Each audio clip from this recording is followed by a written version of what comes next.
नमस्कार, मी दिनेश आणि आपण पाहताय सीएम न्यूज. सध्याचे नेते लाचार मिंधे झालेत, पैशांसाठी वेडे झालेले आहेत. त्यांनी स्वाभिमान गहाण ठेवलाय. सध्याचे राजकारण पाहता मुंबईलाही हात लावायला मागे पुढे पाहणार नाहीत. उद्या विदर्भ महाराष्ट्राचाही तुकडा करतील असं राज ठाकरे म्हणाले आहेत. अलास्का एअरलाइन्सच्या विमानाचा दरवाजा टेक ऑफ नंतर काही मिनिटातच उडून गेला.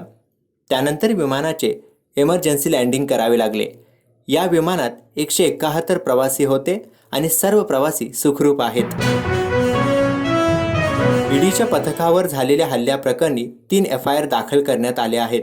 त्यापैकी एक FIR ईडीने, दुसरी पश्चिम बंगाल पोलिसांनी तर तिसरी FIR शहाजहान शेख यांनी ईडी विरुद्ध दाखल केली आहे. शरद मोहोळ खून प्रकरणात 2 नामांकित वकिलांचा सहभाग असल्याची माहिती समोर आली आहे. रवींद्र पवार आणि संजय उड्डाण अशी त्यांची नावे असून दोघेही शिवाजीनगर सत्र न्यायालयात प्रॅक्टिस करतात. 100व्या अखिल भारतीय मराठी नाट्य संमेलनाची मोरया गोसावी मंदिरापासून मोरया क्रीडांगणापर्यंत दिंडी काढण्यात आली. यात अनेक कलाकारांसह पिंपरी चिंचवडच्या रहिवासियांनी सहभाग घेतला. नेपाळच्या जनकपूरमधील म्हणजेच रामलल्ला यांच्या सासरमधून यात्रा अयोध्येत पोहोचली आहे.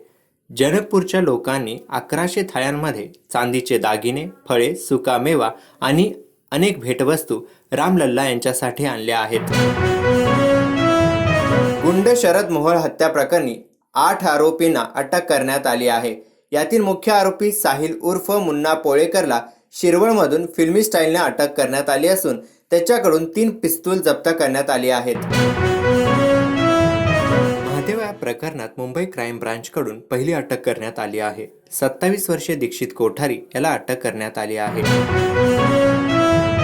आमदार सुनील कांबळे यांच्या विरोधात अखेर गुन्हा दाखल झाला आहे.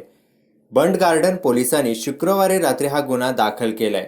सुनील कांबळे यांनी ड्युटीवर असलेल्या पोलीस कर्मचाऱ्यावर हात उचलला होता. भारतीय नौदलानं सोमालिया जवळील अरबी समुद्रात अपहरण झालेल्या जहाजाची सुटका केली आहे. या जहाजावर 15 भारतीयांसह 21 जण होते. या बुलेटिन मध्ये इतकंच, परंतु आणखी अपडेटसाठी पाहत राहा सीएम न्यूज.